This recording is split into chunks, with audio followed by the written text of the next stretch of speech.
Definition of a set introduction. So let's begin our discussion on sets. In mathematics, we often need to group objects together. Think about it, whether we're dealing with numbers, shapes, or even solutions to an equation, we frequently want to organize things. This slide highlights that fundamental need for grouping.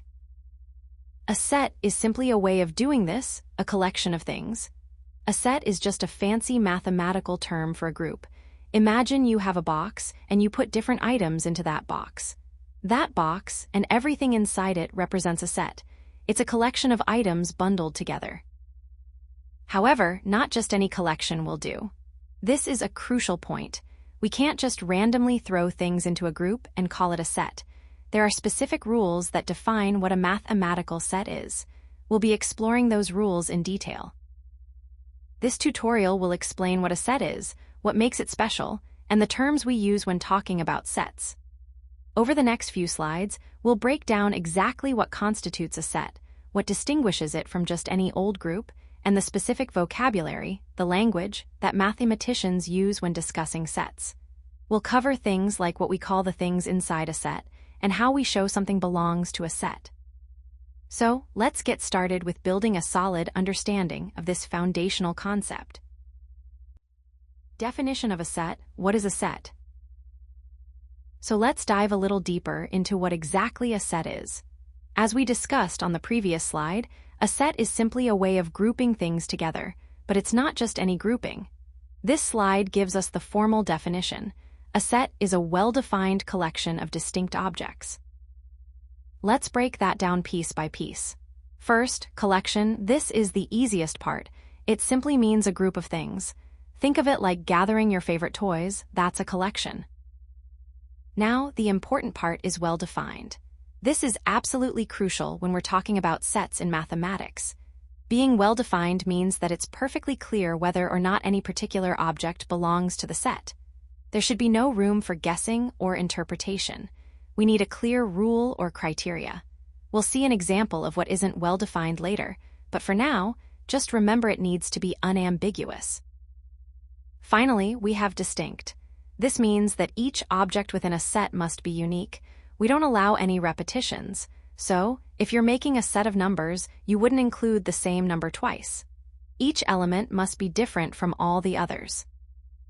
So, to recap, a set is a group of unique things, and it has to be clearly defined so we know exactly what belongs in the group and what doesn't. Keep these ideas in mind as we move forward, because we'll be building on them with examples and notation in the following slides.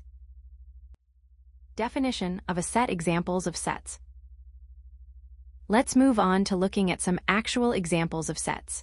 This will help solidify what we've discussed about well-defined collections and distinct objects. We can define a set, and we'll call this set P as the set of primary colors.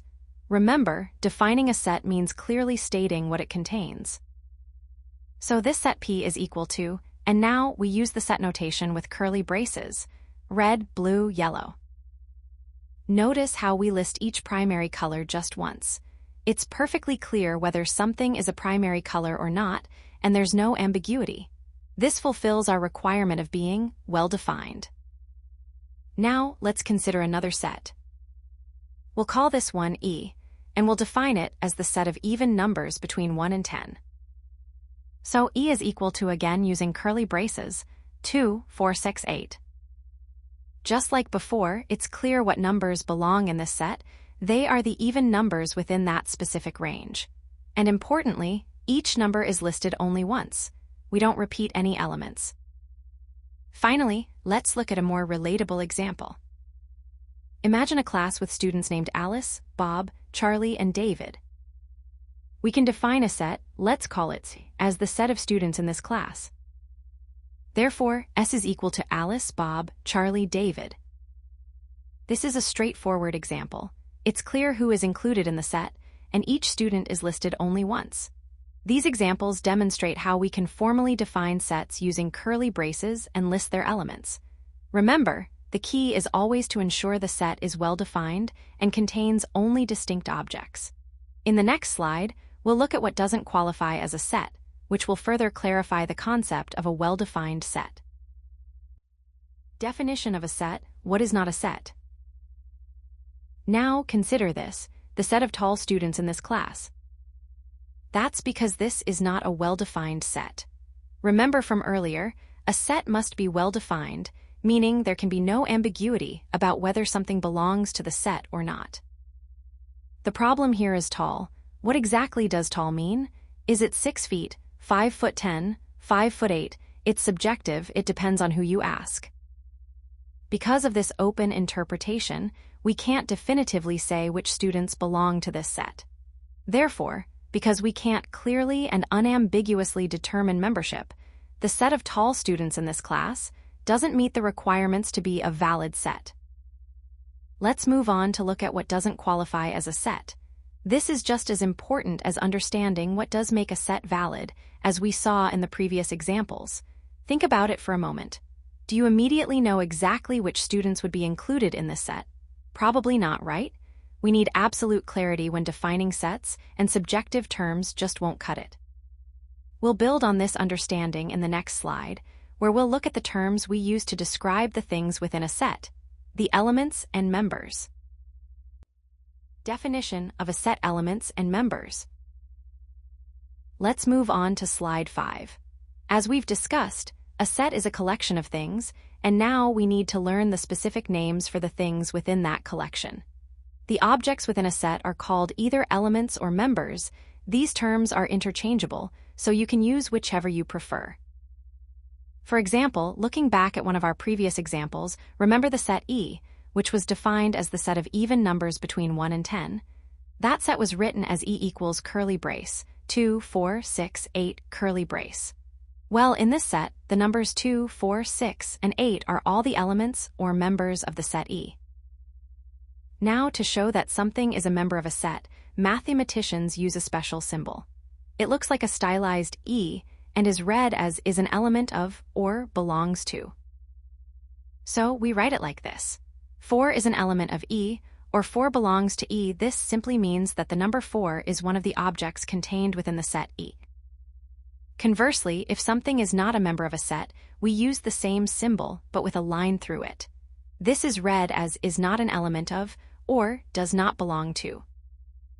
Let's look at an example. The number 5 is not in our set E, so we would write 5 is not an element of E, or 5 does not belong to E. This notation is really important because it provides a concise and unambiguous way to express whether or not an object is part of a particular set. We'll be using these symbols quite a bit as we move forward, so make sure you're comfortable with them. And remember, the next slide will recap all of this, so don't worry if it doesn't all click immediately. Definition of a set: key takeaways. Let's recap everything we've learned about sets with these key takeaways. First, remember that a set is a well-defined collection of distinct objects. This means it's a group of things, but a special group, one where we can clearly state what belongs in it, and everything within the group is different. Next, the individual items within a set aren't just called things, we give them a special name.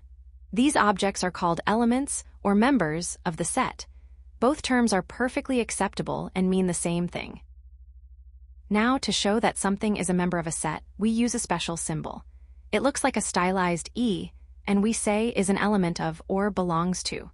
So, if we have a set, let's say E, and the number 4 is in that set, we would write it as 4 is an element of E, or simply 4 belongs to E. Conversely, if something is not in the set, we use the same symbol, but with a line through it. We say is not an element of or does not belong to. For example, if the number 5 isn't in our set E, we'd write 5 is not an element of E. Crucially, a set must be clearly defined. We can't have any ambiguity about whether something is in the set or not.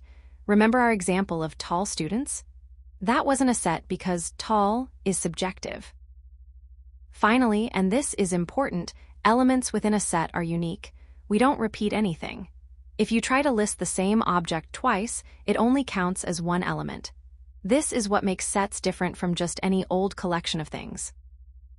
Keep these points in mind, and you'll have a solid understanding of what sets are. In the next section, we'll look at some common mistakes students make when working with sets, so we can avoid those pitfalls. Definition of a set: common mistakes. So the first point here says, a common mistake is trying to define a set using vague or subjective criteria. Remember, a set must be well defined. Now, recall from earlier slides, we emphasized that a set must be well defined. This means there should be absolutely no ambiguity about whether an object belongs to the set or not. If it's based on opinion, it's not well defined. Let's look at the example provided. The set of good movies is not a valid set because good is subjective. Think about it. What one person considers a good movie, another might not. There's no objective way to determine if a movie belongs to that set. It's all a matter of personal preference. Because of this subjectivity, it fails the well-defined test we discussed. We need clear, objective criteria for membership in a set. Now, the second common mistake is about the elements within the set. It states, another mistake is including duplicate elements in a set. Remember, we said earlier that sets contain distinct objects. That means each element must be unique. You can't list the same thing twice. The slide reinforces this by saying, sets only contain unique elements. So, if you were to try and create a set like this, let's say the set containing the letters A, B, A, C, that's incorrect. The correct way to write that set would be simply a B, C. The repeated A is removed because sets only list each element once. Let's move on to this final slide on the definition of a set. This slide highlights some common pitfalls students often encounter when working with sets, and understanding these will really solidify your grasp of the concept. So, keep these 2 points in mind as you practice defining and working with sets. Avoiding vague criteria and ensuring uniqueness of elements are key to correctly applying the definition of a set. And that concludes our introduction to sets.